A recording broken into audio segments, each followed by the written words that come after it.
Olá, meus amores! Tudo bem com vocês? A ProRegiane espera sinceramente que sim, tá? Que vocês estejam muito bem em casa, se cuidando e estudando também, viu, turminha?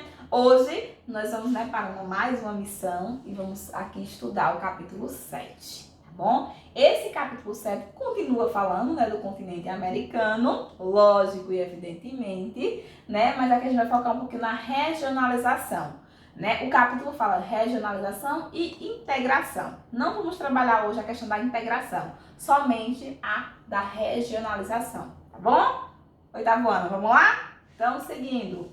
Aqui eu preciso colocar com vocês a questão da diversidade, e do enfrentamento que a gente teve da população nativa versus os dominadores aí, Então, a gente precisa entender o quê?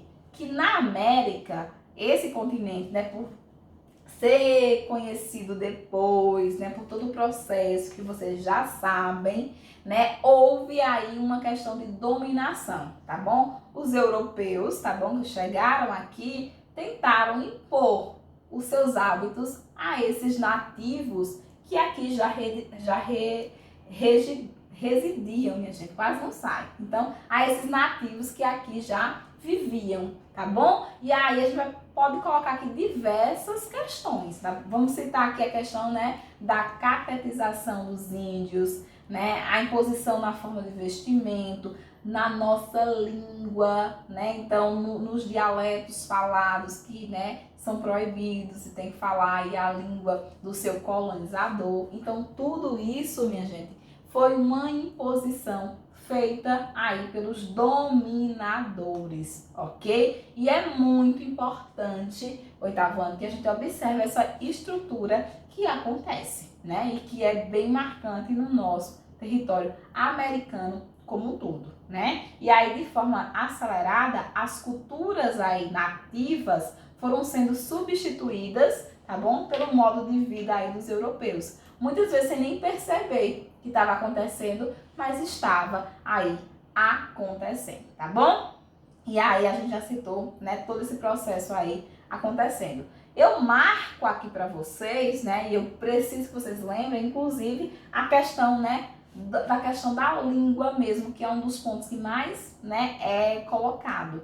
Por quê, turminha? Porque hoje a gente pode dividir, a América em dois grandes grupos linguísticos, E aí a gente pode observar, aqueles falantes, o grupo que fala as línguas aí neolatinas, tá bom? Que aí vieram do latim, por isso neolatinas, e os falantes do inglês. Então, quando a gente observa aí, é uma forma de regionalizar, quando a gente divide a partir desse critério. E o que é a regionalização? Bom, regionalizar, ela pode acontecer, esse processo aí pode acontecer por diferentes fatores. É quando eu divido ou delimito um território, tá bom? A partir de um critério. Então, eu escolho um critério e com base nele eu vou dividir, eu vou fragmentar aquele território. Então, eu pego o território de Petrolina. Posso fazer uma regionalização dentro de Petrolina? Posso. Pegando aí a questão aí dos bairros ou, dos espaços aí, que a gente tem. Posso pegar o Brasil? Posso. Posso regionalizar a partir de qual critério? Clima. Posso pegar o Brasil e dividir aí pelos climas que a gente encontra. Então, gente, você escolhe um critério e com base nele você vai fazer a fragmentação desse território. Essa característica a gente chama de regionalização no nosso estudo aqui de geografia, tá bom? E aí, na América, como aconteceu essa regionalização no continente americano? Preciso que vocês observem que ela se dá a partir de critérios físicos e geográficos. Como assim, professora? Físico e geográfico? Quando isso acontece em critérios físicos e geográficos, turminha, a gente vai ter, a questão aqui, da América sendo dividida em América do Norte, América Central e América do Sul. Quando a gente divide a América dessa forma, a gente está fazendo a regionalização a partir dos critérios físicos, tá bom? Uma regionalização física geográfica. Quando eu regionalizo a partir da questão da língua, como eu falei anteriormente, da cultura, né, do tipo de colonização, eu faço uma regionalização cultural do continente americano. Quando eu regionalizo o continente americano a partir desse critério, eu tenho a parte que a gente chama de anglo-saxônica e a parte que a gente entende como a latina. Então, nós temos duas formas de regionalizar a América. A partir do critério físico, onde a gente vai dividir em América do Norte, América Central e América do Sul, e a partir do critério, né, cultural, linguístico de colonização, que a gente vai dividir em América anglo-saxônica e América Latina. Então, essas são as formas de regionalização. Seguindo aqui, a Pro coloca o mapazinho para vocês entenderem, né? Fato que a Pro está colocando. Regionalização, divisão, aqui, né? Geográfica, física. Norte, Central, Sul. Regionalização por uma questão aí ligada à questão, né, linguística. América anglo-saxônica, América Latina. Percebam que doméstico para baixo, todos os países pertencem à América Latina. Só fica aqui na América anglo-saxônica, Estados Unidos e Canadá, tá bom? Então, dos 35 países, 2 pertencem à América anglo-saxônica e apenas, né, que são, né, apenas esses 2, o restante pertence à América aí, Latina, tá bom? Aqui a gente já trabalhou na aula, né, em aulas anteriores, vamos colocar assim, a questão da divisão, né, como é que fica a divisão aqui geográfica. Seguindo, a Pro queria colocar aqui com vocês a questão da regionalização, seguindo aqui o modelo colonial. Como assim, professora, o modelo colonial? Quando a Pro fala em América desenvolvida e América, né, aqui baseado no processo de desenvolvimento, alguns colocados também como processo de subdesenvolvida. Então, gente, a gente precisa entender o quê? Que existiram 2 formas de colonização. Aquela que o colonizador chegou somente para explorar, então a gente chama o quê? Colonização de exploração. O quê? Qual era o objetivo? Chegar e extrair as riquezas, como aconteceu aqui com o Brasil. Então há aqui um processo diferente. Era para atender às necessidades do colonizador. E teve também um processo de colonização para quê? Para somente, né, ocupar o espaço que eles tinham conquistado. E aí a gente chama o quê? Colonização de povoamento.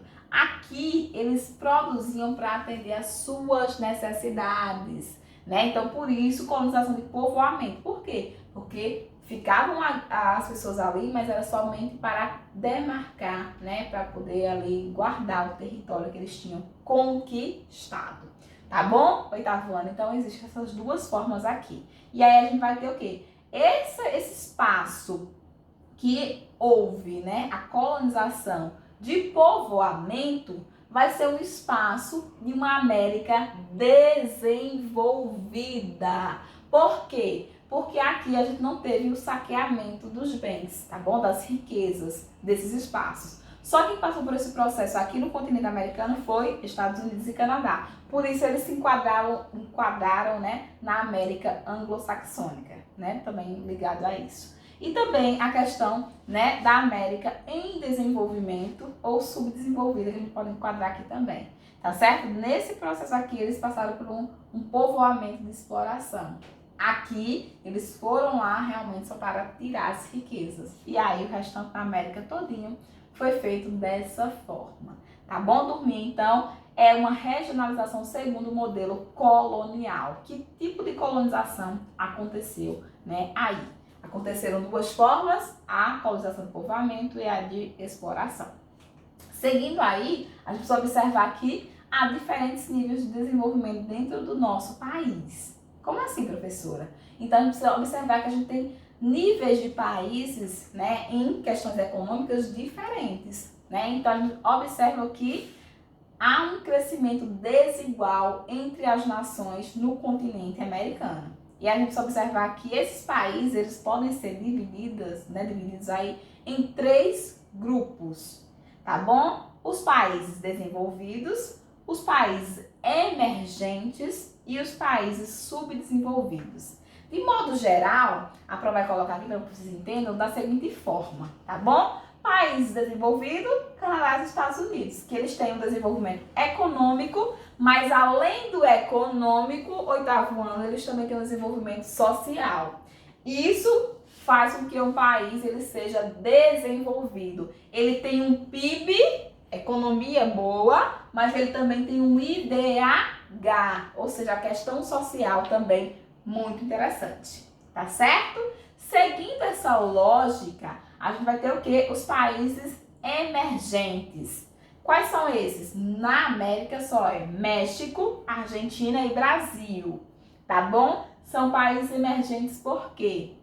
Porque tem um desenvolvimento econômico, um PIB considerável aí, mas ainda passam por alguns problemas, tá bom? Em termos sociais, tá bom? Então precisam melhorar algumas coisinhas na questão social. Por isso que eles são considerados países emergentes. E além disso, né, também passaram por um processo de colonização, de exploração, tá bom? E o último grupo aqui vai ser o grupo dos países subdesenvolvidos. Subdesenvolvidos são aqueles países que ainda estão tendo dificuldade tanto econômica quanto social. Por isso se enquadram aqui nos subdesenvolvidos, ou seja, as nações aí latino-americanas, né, de economia primária, né, que não estão aqui, né, que são fora, né, com exceção aqui do México, Argentina e Brasil, tá bom? Então, aqui a gente tem os 3 grupos de países. Também a gente pode encontrar, né, uma outra forma de regionalização do nosso espaço americano. Eu demarco ainda que esses países subdesenvolvidos, eles vão ter bases. Sua economia, como eu falei para vocês, né, é uma economia primária, mas elas vão ter bases diferentes. A gente tem aqueles países que têm a base voltada à questão do extrativismo, principalmente aí o mineral, são aqueles países que vivem da exploração das suas riquezas minerais. E aí a gente vai citar, né, a questão de vários países, né, mas aí a gente destaca Venezuela, principalmente, né, Equador e Trinidade, né, Tobago, que vai ser um país da América Central, tá bom, turminha? Que vai ter a base aqui no petróleo. Bolívia, na questão do gás natural e do estânio, tá bom? A questão do Peru, que vai ser aí bem diversificado, o Peru tem, né, várias fontes aí, ele utiliza todas, tá bom? Mas nós vamos destacar aqui o ouro, o cobre e a prata, tá bom? O Chile, o cobre e a questão da Guiana aqui, né, Jamaica e Suriname com a bauxita. A questão aqueles países que têm a economia direcionada à questão agropecuária, tá bom? Que também aqui vive da questão agropecuária. Haiti, República Dominicana, Colômbia, Uruguai, né? Aqui a própria Cuba, Paraguai, todos esses países e também os países da América Central, né? Uma grande maioria vivem com base na questão da agropecuária, ou seja, da criação e do plantio, tá bom? E temos os últimos países aqui, que vão ser aqueles países voltados para a atividade turística, lógico, evidentemente, tem também, e também financeira. Quando eu falar em atividade turística, são aqueles países que vivem, né, do turismo, né, que tem aqui um litoral, né, ali a questão dos países do Caribe, que tem um litoral, né, riquíssimo, diverso, tá bom? Que aí tem uma estrutura para receber, né, essas pessoas para visitação. E temos também aqueles países que não voltados para atividade financeiras, tá bom? Ou seja, aqueles países que a gente chama de paraísos fiscais, ou seja, que a taxação lá, né, é bem menor, né, que não tem uma investigação, que não é tão transparente, então o pessoal manda dinheiro para esses países aí, né, para poder fugir de investigações, né? Acontece muito aqui com os brasileiros, né? Principalmente os políticos, né, turminha? E aí, tem aqueles países também na América que vivem, né, a partir dessa questão. A gente cita aqui também, principalmente a questão do Panamá, tá bom? Então, gente, a gente tem aqui, né, a diferenciação e a regionalização desses países, né, da América. Então, turminha, aula de hoje, a missão era a gente entender um pouquinho sobre regionalização do nosso continente, tá bom? E eu espero sinceramente que a gente tenha conseguido aqui explorar da melhor forma. Aproveitem a aula, revise, estude e reveja, tá bom? Esse material, porque é material base para vocês, tá certo? Ó, beijos da Pro.